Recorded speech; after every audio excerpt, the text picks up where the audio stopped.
que o pessoal entre. Vamos tentar ser pontuais, né, doutor Rafael e enfermeira Gisele?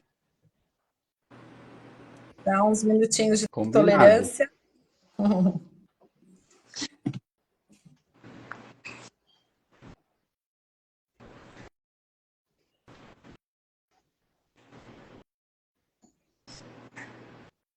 Bom, pessoal, a nossa dinâmica, então, hoje vai ser um pouco, né, a gente vai falar um pouquinho sobre o cuidados paliativos, sobre a nova política, né, e depois a gente vai abrir para algumas perguntas, então, se alguém tiver pergunta, eu peço que coloque no chat, né, para que a gente organize de forma melhor e não acabe não atrasando muito. Então, quem tiver sua pergunta, pode ir colocando ali ao longo da live, e a gente vai responder depois. Depois a gente vai deixar também o nosso contato, quem tiver alguma, né, maior interesse em saber alguma coisa ou alguma dúvida mais específica, a gente também vai estar disponível para responder algumas perguntas depois no nosso Instagram. Então, fiquem bem à vontade, né, para que a gente tente esclarecer algumas dúvidas, entender um pouquinho, né? Tem todo mundo falado muito sobre essa política, mas a gente sabe que tem ainda muita dúvida, né? Sobre como fazer. Deixa eu tentar só adicionar aqui também. Vou tentar adicionar um outro.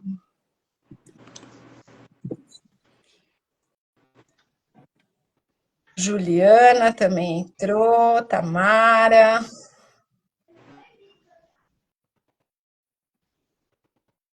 Vamos ver.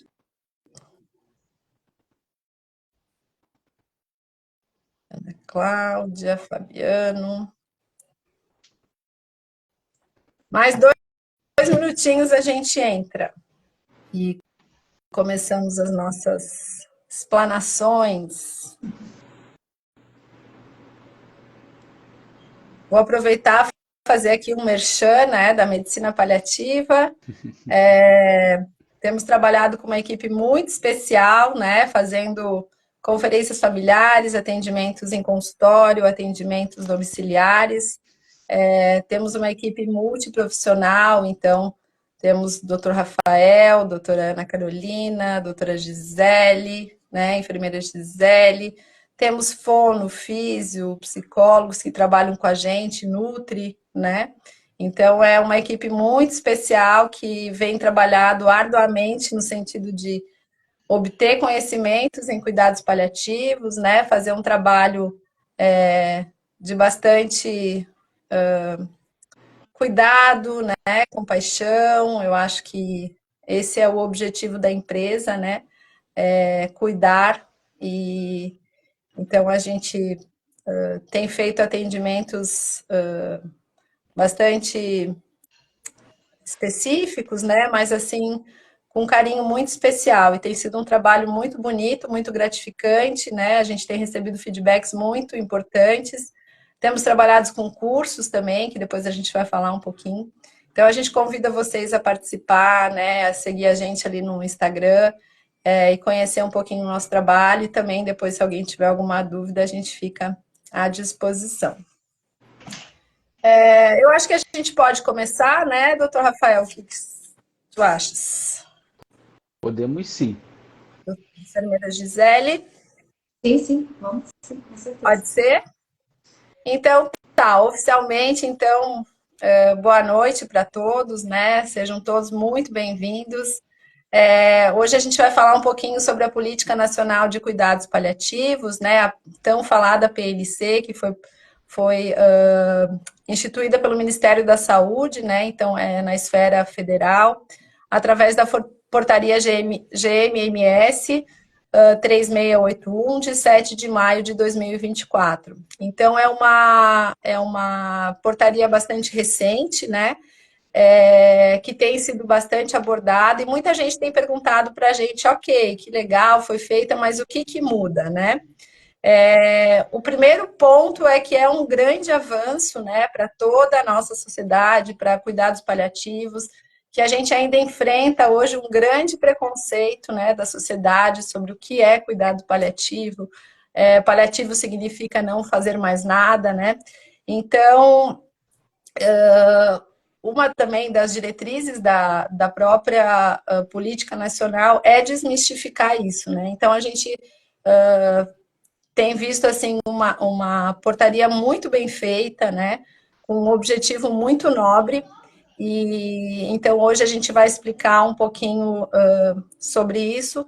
Então chamamos hoje para participar, né, de forma bem especial, o Dr. Rafael Baroni, médico paliativista, atua há mais de e a enfermeira Gisele, né, enfermeira que também trabalha com a gente, também trabalha com cuidados paliativos. Eles estão aí há mais de 12 anos, né, na estrada fazendo cuidado paliativo. Então, tem toda uma história trilhada já, né? Muito conhecimento da parte prática, não só da parte teórica, né? Então, a gente convidou eles hoje para vir aqui participar com a gente, explicar um pouquinho o que muda a partir dessa portaria aprovada, né? Então, convido primeiramente a enfermeira Gisele, seja bem-vinda, Gi, para falar um pouquinho sobre os cuidados paliativos, né? E depois a gente tem um pouquinho mais de fala com o Dr. Rafael. Mas, Gi, seja bem-vinda, a palavra está contigo. Obrigada pelo convite. Me sinto honrada de falar um pouquinho sobre esse assunto que é tão especial e que a gente tem visto cada dia mais, né, na nossa vida como profissional e também no nosso dia a dia, de uma forma geral. Né, o que a gente tem visto bastante quando a gente vai na casa dos pacientes, nas clínicas, enfim, né, quando a gente vai fazer um atendimento, que não só o câncer, mas as doenças crônicas degenerativas, elas estão se instalando, né, estão se perpetuando cada vez mais. E com isso, né, a autonomia, a funcionalidade dos pacientes também tem ficado comprometida, né, o que acaba reduzindo a qualidade de vida do paciente, né, uma vez que ele começa a precisar de profissionais da saúde capacitados para fazer essa atuação, para fazer esse atendimento, né. Então, quando a gente também fala em cuidados paliativos, a gente pensa nessa questão do cuidado, né, essa perda da funcionalidade, a gente fala também sobre dor, né, e muitas vezes as pessoas pensam só na dor física, né, e esquecem um pouco sobre a dor espiritual, a dor emocional, social, e pela primeira vez, né, os cuidados paliativos, ele é visto, né, dessa forma, né, na sua integralidade, tanto é também que nessa nova portaria do SUS, a espiritualidade, ela também é abordada, que é algo novo, algo que nunca tinha sido antes trazido em nenhum outro projeto, né, do Ministério da Saúde, enfim, né. Mas surge a necessidade, a importância da gente capacitar cada vez mais esses profissionais, né, que estão atuando com os pacientes que estão no processo de doença, né, uma doença que não tem cura, porque a gente acaba preenchendo uma lacuna que antes era uma atuação de uma medicina, né, quando eu falo medicina, mais de toda a equipe, né, de uma forma tradicional, né, então o que não tem mais nada ao que se fazer, que foi o que tu falasse antes, né, Juliana, e na verdade a gente entende que é totalmente diferente, né, quando a gente recebe um paciente que a gente sabe que ele está numa situação em que ele precisa de cuidados especiais, né, cuidados específicos, né, que vão fazer com que a gente pense não só na doença, né, porque a doença ela pode até nos ajudar numa questão de prognóstico, né, para a gente entender o início, o meio e o fim, mas que na verdade a gente precisa começar a ver esse paciente na sua essência, né, então o que realmente ele precisa a partir daquele diagnóstico, então a partir daquele momento, né, então nós, né, que estamos ali praticando, né, os cuidados paliativos, quando a gente tem pessoas capacitadas que estão inseridas na equipe, a gente consegue fazer com que essas ações elas ocorram de uma forma proporcional, né, ou seja, acaba não expondo o paciente a situações, né, e a procedimentos que talvez sejam desnecessários, né, então a gente acaba protegendo também o paciente. E o cuidado paliativo tem algo muito especial, né, que a gente aborda não só a família, não só o paciente, mas a gente consegue também dar esse respaldo aos próprios colegas de trabalho, né, porque às vezes é muito frustrante, né, entre os nossos colegas, entre a equipe, às vezes a gente sente como se não estivesse conseguindo fazer algo. né? E o cuidado paliativo vem com essa proposta também da gente conseguir dar esse suporte emocional de cuidado, de carinho e de respeito ao colega de trabalho. Né? Então, eu penso que a nossa atuação, né, é muito importante. Eu acho que esse movimento que nós estamos fazendo de conversar, né, nem que sejam momentos de formiguinhas, né, rápidos, né, mas essa conversa ela tem que ser praticada, ela tem que ser colocada em prática, porque é através da gente, né, dos cuidados paliativos e das nossas ações, né, quando eu falo a gente, não a gente, né, mas de todos os profissionais envolvidos, que vai fazer com que esse indivíduo consiga ter uma qualidade de vida, né, e efetivamente partir em paz, né, que esse é o nosso objetivo, né, fazer com que consiga partir em paz. Então, eu Gi, acho que só é isso. interrompendo um pouquinho e fazendo uma pergunta, talvez aqui nem todo mundo esteja tão familiarizado com o cuidado Travou, paliativo, né? Oi? travou um pouquinho, eu não escutei. Então, vamos lá. Talvez aqui quem esteja não esteja tão familiarizado com cuidados paliativos, né? E aí a gente pergunta, né? Quando que um paciente deve procurar o cuidado paliativo? É somente ali nos últimos momentos de vida? Olha só, eu vou trazer um pouquinho, o doutor Rafael vai conseguir explicar melhor, né? Mas, assim, quando a gente pensa em cuidados paliativos, né, existe inúmeras fases, né, do processo que acontece, né, desde o momento que a pessoa está com a sua funcionalidade, sem um diagnóstico, vamos dizer assim, né, até o momento realmente da fase em que ele está na morte ativa, instalada e do próprio óbito, né. Quando a gente pensa, né, que a pessoa está com um câncer, ela teve um diagnóstico, fez o tratamento, né, uma doença incurável, né, parece que tudo fica mais claro para a gente, né? Nossa, vamos encaixá-la ela agora, né, no tratamento de cuidados paliativos, né? É muito comum a gente escutar, vamos encaminhar para a equipe de cuidados paliativos, né? Isso parece que fica mais fácil para entendimento de todo mundo, né? Mas quando a gente pensa, por exemplo, né, no Alzheimer, quando a gente pensa nessas doenças, né, que vão se arrastando a longo prazo e a gente fala sobre cuidados paliativos, fica um pouco mais difícil para as pessoas entenderem, né? Porque às vezes já está no início, é uma demência lá no início, né? Mas a gente sabendo o prognóstico da doença, a gente entende a forma com que ela vai se instalando, a gente sabe, né, que vai chegar no momento, né? Não no momento, né? Na verdade, muitas vezes é naquele momento, a gente já precisa colocar em prática os cuidados paliativos, né? Então, as ações, elas são feitas de forma proporcional, em equipe, né? E o doutor Rafael vai conseguir, né, falar melhor dessa questão, né, de quando que se inicia, né, os cuidados paliativos, mas o meu ponto de vista é que nas doenças degenerativas elas são um pouquinho mais difíceis das pessoas entender, parece que causa mais espanto. Meu pai está em cuidados paliativos? Não, é só porque está com Alzheimer. Pessoas ainda deixam muito junto ali a questão dos cuidados paliativos para quem está realmente vivenciando a morte, né, ativa, né? E não é assim, né? Né, doutor Rafael, concorda comigo? É, é verdade, né? O, a, Boa noite a todos. Estão me ouvindo bem?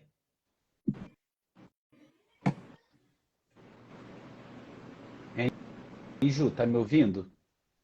Todo. Eu acho que deu uma cortada, mas agora está É, ouvindo. agora ficou estável?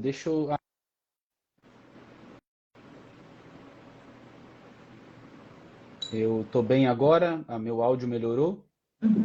Melhorou. Eu troquei aqui a internet, peço desculpa. Então, a Política Nacional de Cuidado Paliativo, como vocês abordaram e a Juliana também comentou na introdução, ela foi muito bem desenvolvida. Isso significa que esse compromisso de organizar um, um planejamento de implantação de cuidado paliativo já bem desenhado e escrito, já nesse primeiro passo de uma política nacional, esse é um grande presente que a população brasileira ganha graças ao esforço da comunidade e aos esforços dos engajadores de cuidado paliativo e desses grandes militantes a respeito da vontade de colaborar em prol do bem-estar de quem é desafiado pelo envelhecimento e também pelo adoecimento. Então, dentro dessa política, a gente tem os princípios, as diretrizes e os objetivos do cuidado paliativo, né? E tudo que está aqui escrito participa, inclusive, dos nossas grandes necessidades de formação, tanto técnica quanto de intelecto e sabedoria.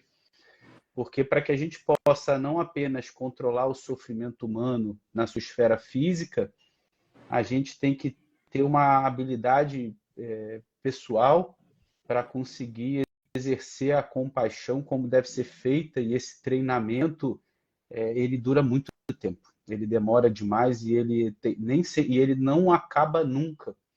Então, o que tem de grande preocupação entre os profissionais de cuidado paliativo é porque para a gente conseguir montar esse número de equipes, 1.300 equipes no Brasil em formação de cuidado paliativo, a gente vai diferenciar essas equipes em matriciais e assistenciais, na qual 400 e alguma coisa vão ficar para o matriciamento, onde cada equipe vai cobrir 500 mil habitantes, e a gente vai ter também a assistencial, para que uma equipe para cada 400 leitos. Isso significa que não tem profissional suficiente e a necessidade de treinamento ela é muito grande, só que o método para que a gente consiga alcançar um paliativista de ponta, paliativista não médico, paliativista em todas as áreas necessárias, levando em consideração de que a gente tem as equipes formadas por médico, enfermeiro, assistente social e psicólogo, e na assistencial tem a inclusão do técnico de enfermagem, e o gestor de cada município vai poder solicitar pediatra, vai poder solicitar fisioterapeuta, ele vai poder adicionar profissionais dentro dessa grande equipe. Não vai ter profissional habilitado, então a gente vai ter que se ajudar, né? E eu acredito que o ponto-chave é que as equipes de matriciamento sejam muito habilidosas, porque elas é que vão fazer o grande meio de campo para que a assistência seja mais penetrante e que a comunicação ela consiga circular entre as esferas da atenção primária, dos serviços ambulatoriais, hospitalares e também do pronto atendimento e serviços de urgência e emergência, em especial, né, falando exclusivamente no SUS do SAMU. Então, para falar um pouco sobre princípios, está na política, né? Valorizar a vida e considerar a morte como um processo natural. Respeito aos valores e crenças e práticas culturais. Significa que a gente vai cuidar de pessoas que têm realmente percepções sobre a vida diferentes da nossa, e a gente vai ter que atuar de forma compassiva, inclusive com valores diferentes dos nossos, né? Respeito à autonomia, mas em atenção especial à tomada de decisão substituta, tá? Nos casos de crianças e pessoas que vão ter a sua cognição interferida. E sempre pautado nos princípios da bioética, que é fazer o bem, não causar o mal, ser justo e respeitar a autonomia. Então, olha que coisa mais bonita, né? Dentro da política nacional, o respeito à criança, o respeito ao adolescente, o respeito ao paciente demenciado, e como é importante ter respeito a isso para criar uma tomada de decisão. E em breve, nessa própria diretriz que eu estou lendo aqui, dos princípios, a gente vai abordar esse assunto com o termo específico, né, que é a diretiva antecipada de vontade. Dentro dos princípios também, em todo o ciclo da vida, a gente precisa estar presente, justamente porque, indo de encontro a quando que a gente precisa de cuidado paliativo, ele precisa acontecer de forma precoce, já no diagnóstico de uma doença incurável, ameaçadora da vida, ou que mude a condição do paciente, ou que mude a sua perspectiva de futuro, né? Então, isso pode acontecer intraútero, isso pode acontecer numa criança que acabou de nascer, isso pode acontecer em todas as etapas, e isso é muito importante. Mas as ações de cuidado, independente da história natural da doença, ela tem que estar presente em todos esses ciclos, só que com estratégias diferentes, né? Então, a reabilitação em cuidado paliativo, por exemplo, é algo fundamental. Então, na política nacional, a gente não tem já de primeiro o fisioterapeuta. A gente vai ter que pedir. Significa que se a gente entende cuidado paliativo como uma ação do fim da vida exclusivamente, na qual a gente não tem muitas ações a serem feitas, e já que não tem na entrada fonoaudiólogo, fisioterapeuta, por exemplo, a gente vai ficar restrito a controlar o sintoma. A gente não vai conseguir prevenir o sintoma e a gente também não vai conseguir colocar o paciente numa possibilidade de desfrutar da vida melhor. Então, esse nosso bate-papo aqui, ele é muito especial para a comunidade, né? E ele é muito especial também para os profissionais que ainda não são treinados em cuidados paliativos, para que entendam o desafio que é trabalhar com esse perfil da população, tá? Só que, da mesma forma que se inicia precoce para olhar o sofrimento humano, as ações de reversão e controle da doença devem estar presentes. Então, se eu não tenho habilidade técnica para lidar com esse desafio, se eu sou um fisioterapeuta que não tenho habilidades respiratórias, estou cuidando de um paciente com esclerose lateral amiotrófica, eu preciso pedir ajuda, eu preciso ter habilidades técnicas específicas, além das habilidades humanas necessárias para ofertar dignidade, né, e ter respeito ao sofrimento do outro, né? Então, agir para melhorar o curso da doença e reconhecer as dimensões do sofrimento global, físico, emocional, social e espiritual, estão dentro dos princípios da Política Nacional de Cuidado Paliativo. E também presente no Código de Ética Médica, mas também presente na política nacional, a aceitação da evolução natural da doença, como a Gisele comentou, da proporção, de não expor o paciente e os familiares a um sofrimento adicional que vai além, inclusive, da própria história da doença, onde a gente, ao invés de criar esse manto de proteção, a gente acaba expondo o paciente a ambientes de maior sofrimento, e isso a gente vai perceber como que é contemplado pela política. Então, respeitar o processo de morte, respeitar a recusa de tratamento e procedimentos que possam causar ainda mais sofrimento, está dentro desse modelo, né? Além de um modelo centrado nas necessidades de saúde da pessoa e de sua família. Isso significa que, através de uma boa escuta ativa, a gente é capaz de entender quais são as necessidades do nosso grande foco, né? Do paciente e seus familiares. E olha que interessante, nesse primeiro assunto, falando de princípios, no número 10 desse artigo, ele diz assim, ó, prestação do cuidado paliativo por equipe multiprofissional e interdisciplinar. O que isso significa? Que não adianta ser equipe multi, porque se não conversarem entre si, não vai chegar em muitos lugares. Então, olha o papel da equipe matriciamento para botar a turma para conversar, né? Olha como é importante a equipe de matriciamento nesse projeto, né?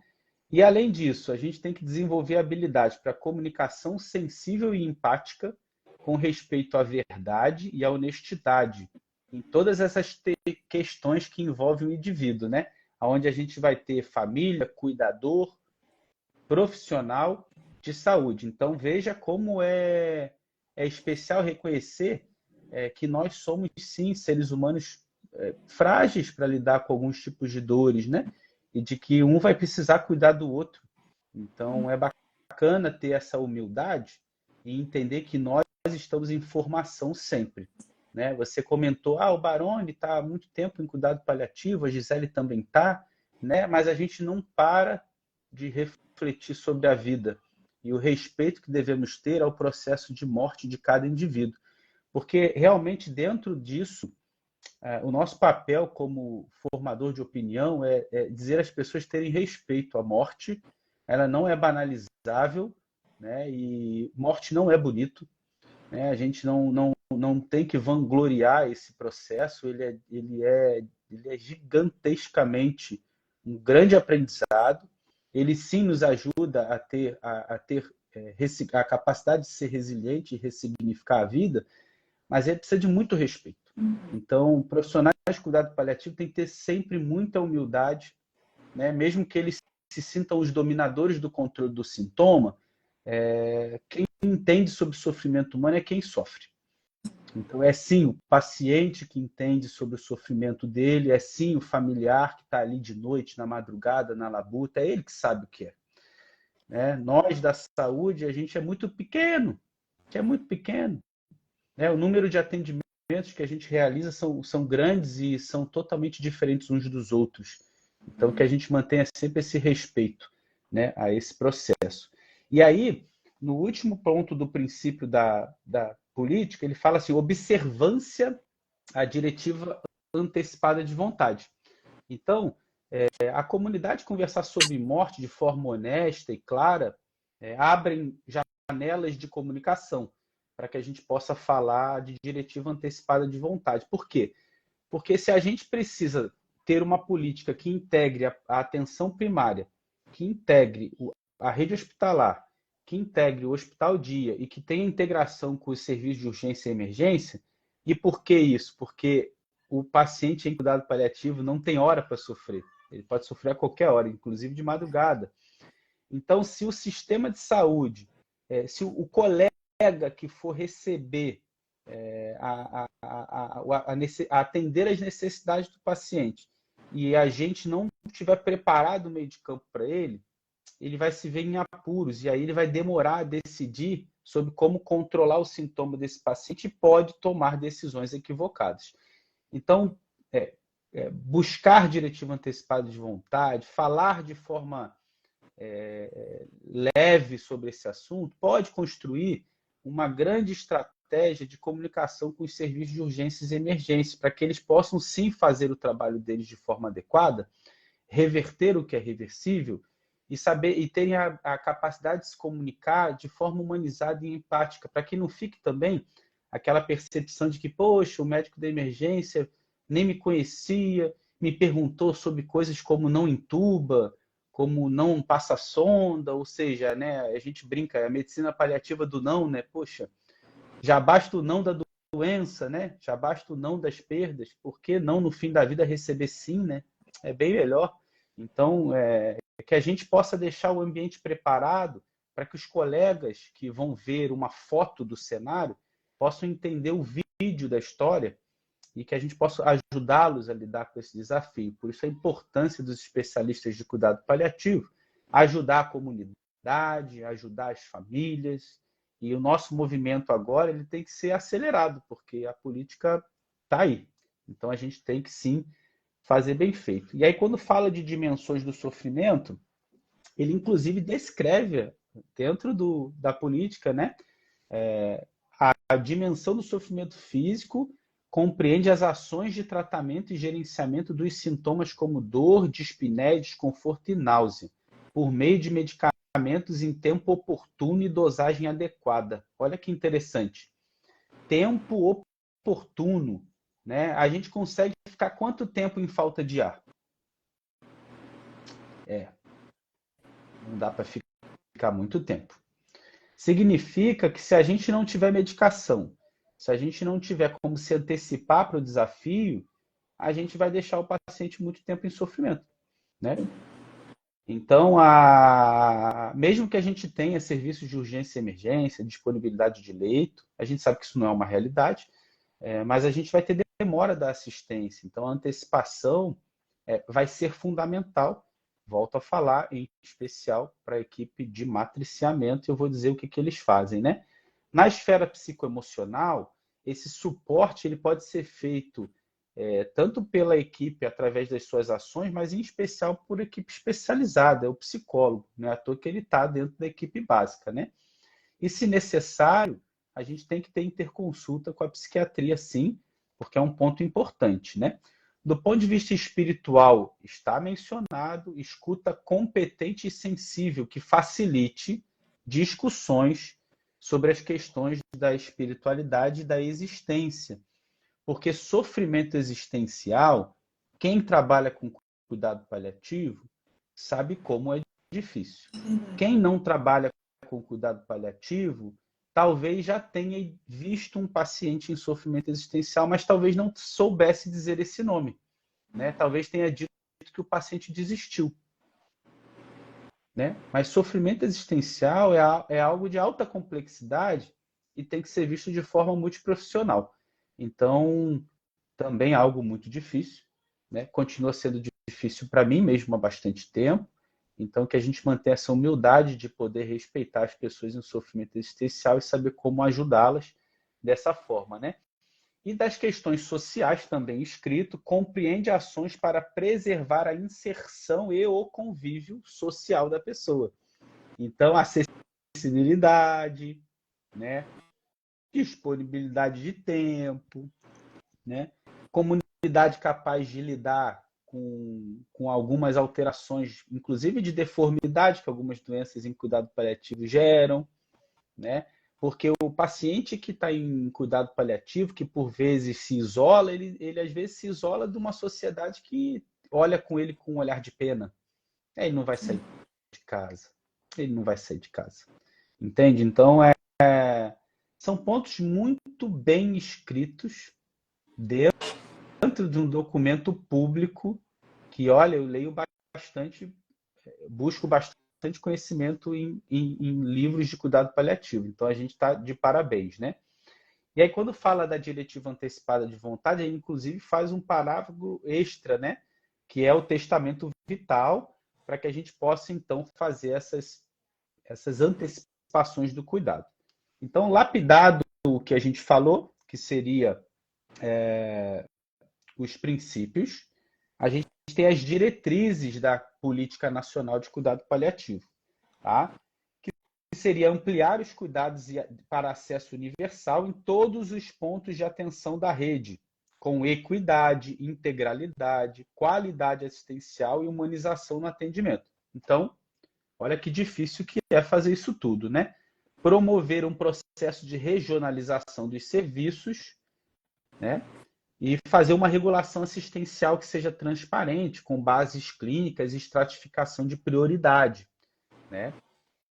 Além disso, a gente precisa fortalecer a atenção primária, porque é ela, dentro da política, que vai fazer a navegação do paciente. Olha que bonito que está escrito, navegação do paciente. É quase como uma vez assistindo um colega falando de cuidado paliativo sobre esse processo do voo, né?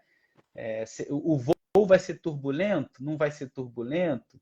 Vai ser turbulento, mas vão avisar que vai ter uma turbulência para você se preparar, né? Quem é que está pilotando esse avião, né? Então, os médicos da medicina de família precisam se preparar muito para navegar o paciente.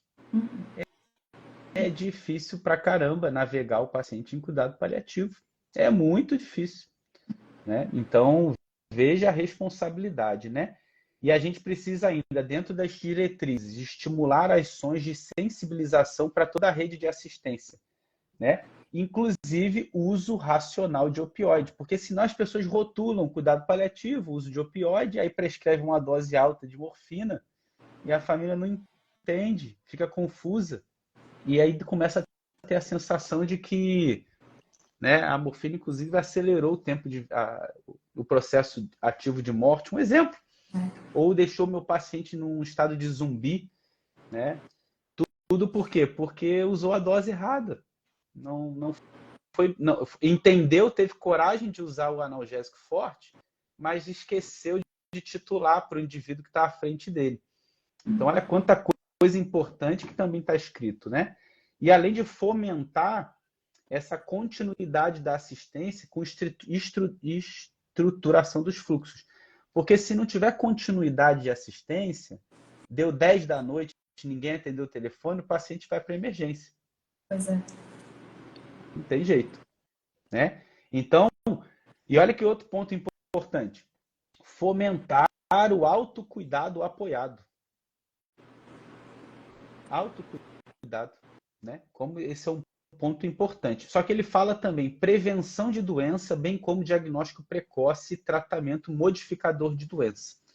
Significa que o profissional em cuidado paliativo ele tem que ter a habilidade de fazer novos diagnósticos para prevenir progressão de novas doenças, porque o paciente em cuidado paliativo, ele tem sim, por vezes, um grande tempo de vida. A gente tem pacientes em cuidados paliativos há 8 anos, há 10 anos, há 5 anos, há 6 meses, que ficou um mês, né?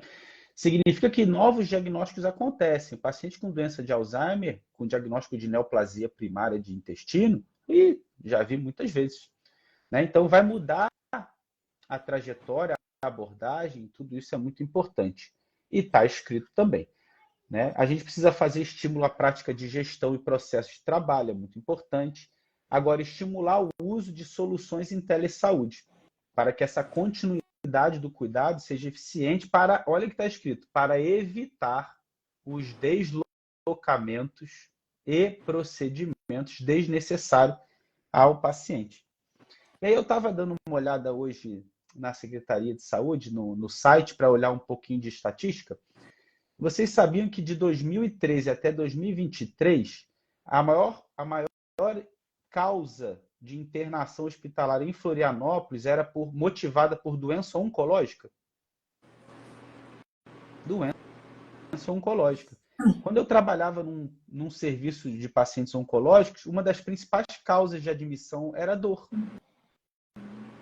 Né? Então, será que um telemonitoramento eficaz diminuiria o número de internações por pacientes com doença oncológica? Ou será que todos internam porque estão com alterações medulares por efeito colateral de quimioterapia? A gente sabe que as principais visitas às emergências são motivadas por dor, né? Então, veja que isso está também bem descrito, né? E aí, lógico, estimular a elaboração de um conjunto de medidas e recursos sociofamiliares para preservar ao máximo a autonomia do paciente e adotar estratégias de educação continuada, né? Ele fala ainda, inclusive, da nossa intenção de trabalhar junto com a sociedade. Então, palestras para a comunidade ajuda bastante para que esse processo de implantação seja mais eficaz, né?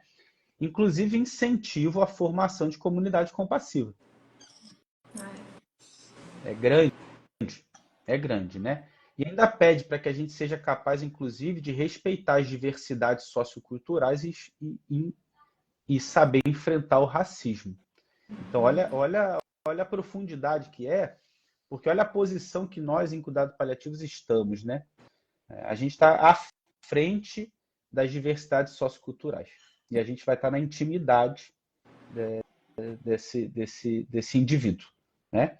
Então, tudo isso é muito importante, além do fomento ao desenvolvimento científico, que com certeza faz parte disso tudo, e ainda explica sobre comunidade compassiva, que são iniciativas de cunho voluntário, comunitário, destinado a apoiar pessoas com doenças que ameaçam a continuidade da vida para ampliar o acesso ao cuidado paliativo. Então, criar comunidades compassivas é uma forma de ajudar a Política Nacional de Cuidados Paliativos a acessar mais as pessoas que precisam, né? E dentro dos objetivos, disponibilidade de medicação, ênfase à atenção primária, estímulo à formação e educação continuada e promover a conscientização da sociedade a respeito do que é cuidados paliativos, né? E aí, dentro disso, a gente vai ajudar realmente as diversas esferas que a gente aqui comentou. Deixa eu ver se tem algum ponto mais importante. E aí, falando sobre o navegador, eu adorei esse tema, né? Para fins desse disposto no inciso 2, é um parágrafo único, né? A navegação do cuidado compreende as ações realizadas pelos profissionais da equipe de saúde para apoio à pessoa e família na superação de eventuais barreiras no itinerário terapêutico, evitando interrupções do cuidado, né? Então, é grande ser navegador, e veja que é importante esse apoio, porque na fala da Gisele, né, eu acho que se a gente aprender a encontrar esperança e motivação dentro da impotência, a gente está preparado a seguir em frente em cuidado paliativo. Se a gente não consegue encontrar milagre, esperança, frente à nossa impotência, que dirá o paciente? Que dirá o familiar? Não é? Então, para que a gente possa atuar nas eventuais barreiras desse itinerário, a gente vai perceber que às vezes é só dar apoio. Às vezes realmente é só dar apoio. A gente é uma bengala, humilde bengala, né? Mas às vezes a gente tem que ser mais, né? Isso a gente precisa entender. E aí a atribuição da equipe matricial, teleconsultoria, teleinterconsulta, telediagnóstico, teleregulação assistencial, segunda opinião e teleeducação. Tudo à distância. E a Gisele pode me dar essa afirmação, né? Faz sentido? Telemonitoramento? É? Faz todo sentido, né? E o matriciamento já é uma palavra conhecida do SUS, né?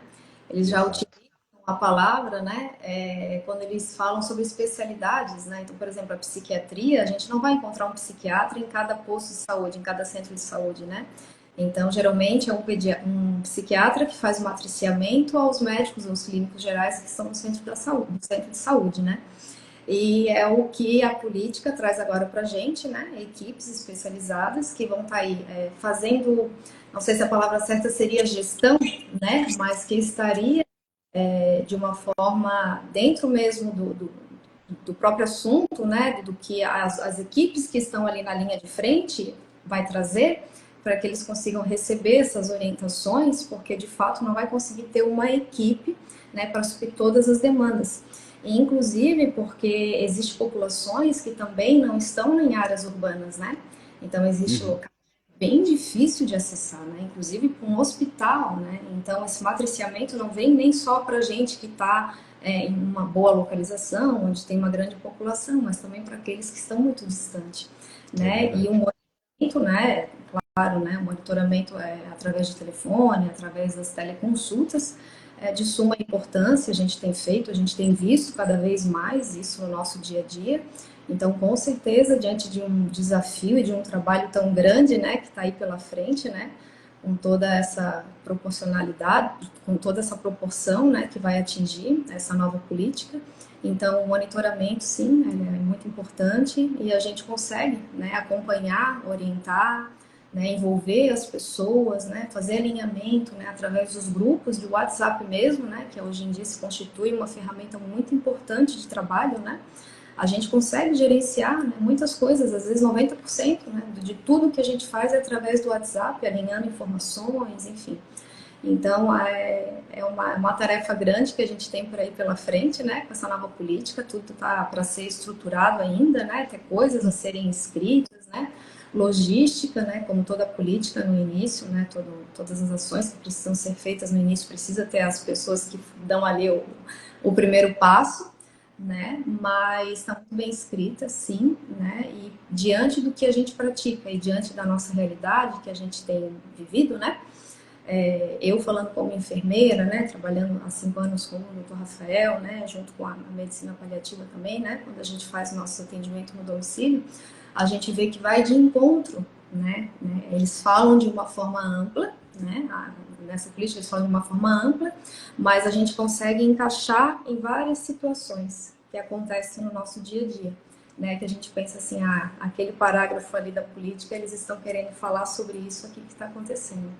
Né? Então, eu acredito que no andar aí da carruagem a gente vai conseguir encaixar as peças e tudo vai fazer bastante sentido. É verdade. Tem Eu toda a razão. vou pegar um gancho aqui. Teve alguém que perguntou ali se psicólogo fazia parte da equipe, né? Então, só para a gente esclarecer qual é a composição de uma equipe matricial, né? Segundo essa portaria, né? Então, a equipe matricial ela é composta basicamente de um médico, 40 horas, um enfermeiro durante 30 horas, psicólogo, 30 horas e assistente social, 30 horas. Já a equipe assistencial é um médico clínico, 20 horas, enfermeiro, 30 horas, técnico de enfermagem, 30 horas, psicólogo, 30 horas e assistente social, 30 horas. Como o Dr. Rafael falou, Isso não quer dizer que outros profissionais não possam ser agregados a essas equipes, né? E é interessante porque isso foi o governo federal que lançou, né? Mas a autonomia, então, é de municípios e estados, né? Uma equipe, eles estão, a princípio, alocando uma equipe para cada macro-região de 500 mil habitantes, e aí, então, eles têm um investimento previsto aí na ordem de 887 milhões, né? E 1.321 equipes, a princípio, dimensionadas para o Brasil inteiro.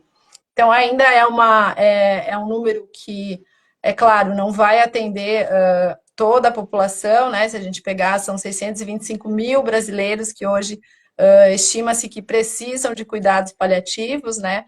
Mas é um grande avanço para que toda esse movimento do cuidado paliativo ele tenha uma notoriedade, né? E que a gente consiga atender mais pessoas.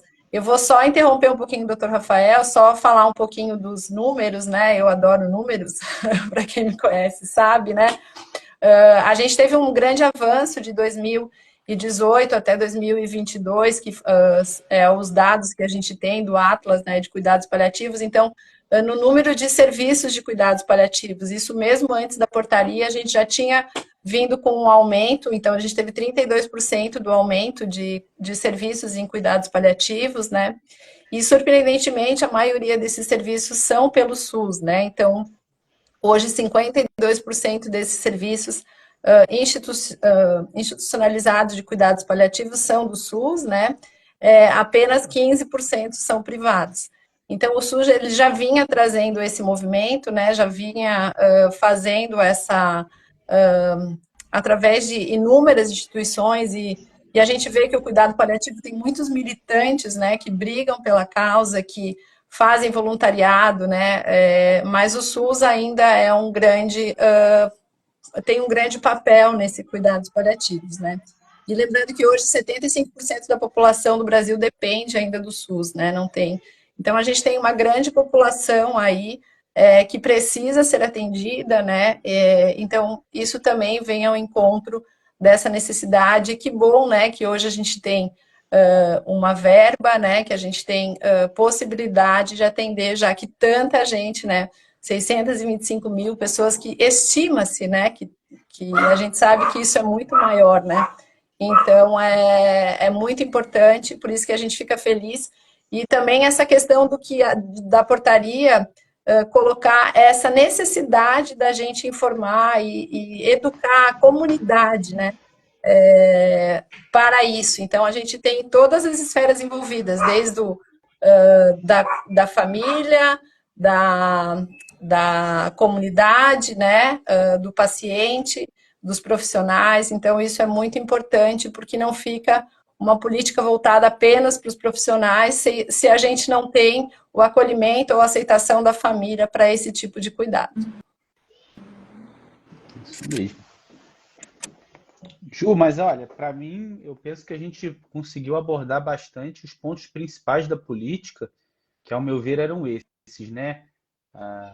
Os princípios, as diretivas e os objetivos. E agora o que a gente tem que fazer é bem feito o dever de casa. Verdade. Alguém tem alguma pergunta, pessoal? Alguém fez. Eu vi que alguém. Eu não sou muito bom de ficar lendo aqui as mensagens, mas alguém colocou, né? Um passinho de cada vez, né? Foi a Cláudia. Ela escreveu, Um né? passinho. É bem isso, assim. Ó, eu dei meu aqui, passinho hoje. rapidinho. Hoje eu dei. Assim, ó, o pessoal tem que dizer, ó, hoje eu dei um passinho, né? A Cláudia é técnica de enfermagem. Olha que a Cláudia. Ela cuidou bastante tempo de pessoa idosa. Não sei se ela está cuidando. Perdi o contato. Ó, tem aqui, nesse novo programa de cuidado, inclui apoio psicológico com psicólogo ou psiquiatra. Então, né, as equipes têm psicólogos, né, alocados dentro da equipe, 30 horas, em ambas, tanto na assistencial quanto na matricial, né. A gente tem aqui um depoimento, o Dr. Rafael Baroni cuidou do meu pai, médico maravilhoso, Dr. Rafael, referência em Santa Catarina, e então, eu acho que não tem mais nenhum passinho de cada vez. Então, acho que a gente não tem mais nenhuma pergunta. Se alguém ainda tiver... vocês são maravilhosos. Pouco tempo que trabalhei com vocês, eu tive grande aprendizado e pensamentos diferenciados em relação à finitude. Então, é muito importante, né? E a gente quer deixar também aqui o recadinho.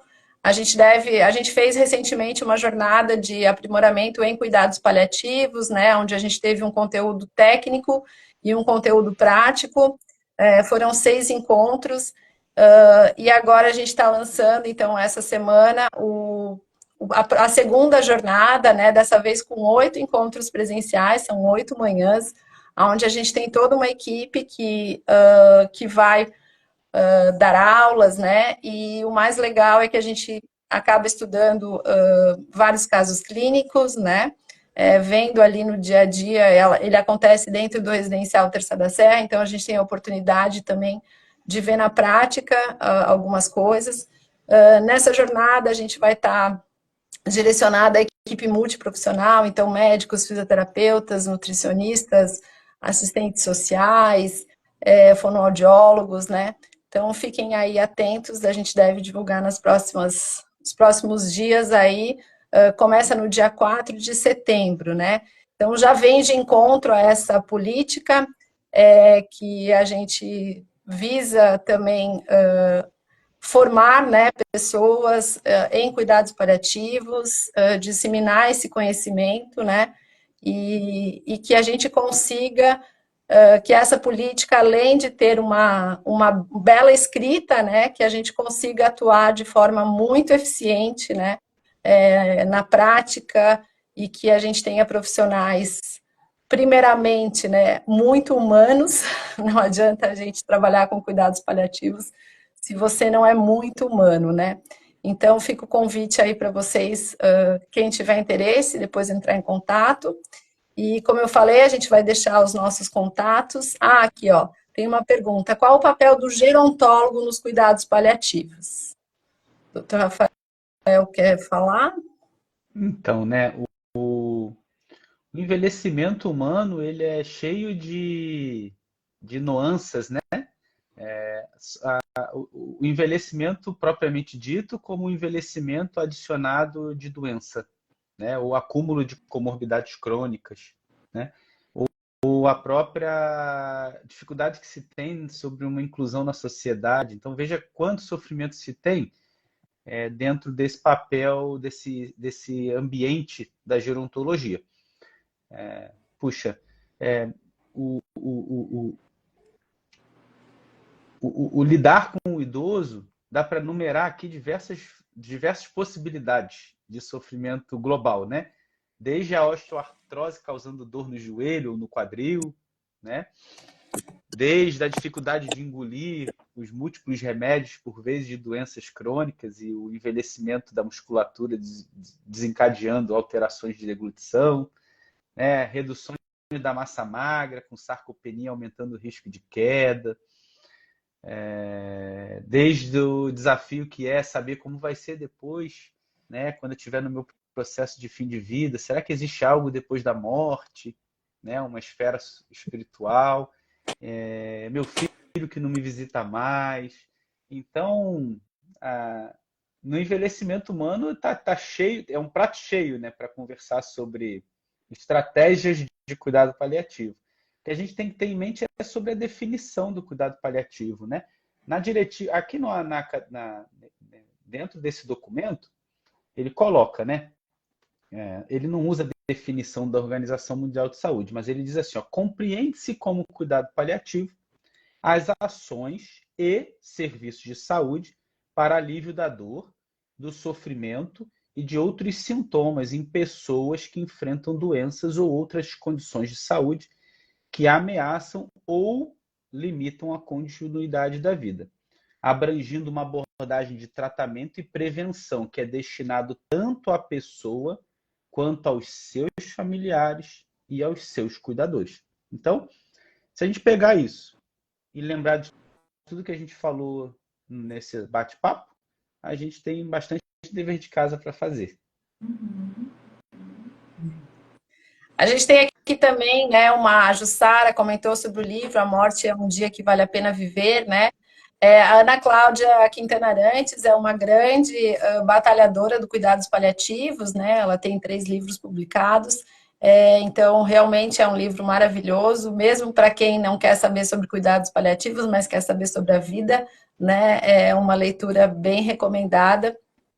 E os outros livros dela também, assim como a gente tem hoje diversos livros, né, de cuidados paliativos, e eu acho que para todos os profissionais e para todas as pessoas, né, que possam ter essas leituras, eu acho que é muito importante, porque a gente começa a dar valor, né, para cada dia a mais que a gente vive e como a gente vive, né?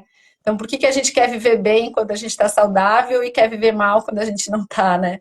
Então, essa continuidade do querer estar bem até o último dia de vida, eu acho que isso faz parte, né, do cuidado paliativo, essa dignidade, esse amor que você pode dar ao teu próximo, né, de dar essa dignidade dele até o último suspiro, né? Eu acho que é isso, essa é a nossa luta, né? E então, sim, é um livro maravilhoso. Quem puder ler, pode ler. Bom, tem aqui o Ed Júnior falando que faz parte da equipe, né? Que bom. E a Jussara ainda pede se pode participar. Ferreira, Maria Ivone cuidou da mãe, o Dr. Rafael cuidou da mãe. Então, Fran, exemplo de profissional. Então, só elogios ao nosso Dr. Rafael, né? Que a Obrigado. gente sabe que trabalha, que a gente fala que é um médico de alma, né? Não é hoje um médico que tem pressa, que vê números, né? É um médico realmente de alma que a gente tem muito orgulho de trabalhar juntos Amém. e espera ajudar muita gente ainda nessa nossa caminhada, né, doutor Rafael? Que Deus preserve. Que Deus preserve essa nossa, essa nossa dedicação, né? Mas o burnout da compaixão, ele está presente nessa profissão, né? Então, são, são preocupações, inclusive, que nós temos, né? Com os nossos amigos de trabalho, né? Porque a fadiga de compaixão ou o altruísmo patológico é muito pouco falado, né? Dentro do cuidado paliativo, mas é algo para a gente um dia talvez bater esse papo, né? Sobre como é importante a gente já na implantação da política entender que se a gente não prevenir o burnout, o sofrimento humano dos profissionais de saúde, eles entrando com pouco conhecimento, eles fadigam mais rápido. Quanto mais conhecimento, mais tempo a gente aguenta a batalha, e se não se reciclar, a gente cai. Então, é muito importante a gente estudar e compartilhar as angústias entre os colegas. Então, essa jornada que a Medicina Paliativa Florianópolis propõe, ela não tem apenas um intuito de passar conhecimento técnico, discutir caso. Ela ensina a gente a como cuidar um do outro, né? Ela é uma grande oportunidade da gente ventilar nossas dores. É muito especial você abrir seu coração para pessoas grandes, né, que têm essa habilidade. Então, engajamento em equipe, transparência nas nossas dificuldades e nas nossas dores precisam fazer parte. Então, o modelo de educação em cuidado paliativo, ele tem que mudar, porque não dá para ser modelinho de sala de aula explicando dose de morfina. Esse não vai funcionar. Esse a gente vai continuar prescrevendo remédios para sintomas sem olhar o paciente no olho. Verdade. Né? Exatamente. Bom, pessoal, então acho que ninguém mais tem perguntas, né? A gente agradece muito o tempo de vocês aqui. Eu acho que para um dia de semana à noite, né? A gente agradece muito. Novamente, né? Sigam as nossas redes. Se alguém tiver alguma pergunta, pode mandar por lá, que a gente vai fazer de tudo para responder, e estamos sempre disponíveis, né? É um grande prazer estar aqui. Obrigada, Gisele, obrigada, Rafael, né, por esse tempo, pelos ensinamentos. E vamos ver se a gente faz mais lives, né, para que a gente consiga disseminar, então, e de encontro a essa política e disseminar cada vez mais esse assunto que é tão amplo, tão complexo, né, e ainda tão discriminado na nossa sociedade. Muito obrigada a todos, um grande abraço, uma boa noite. Tchau. Beijo a todos.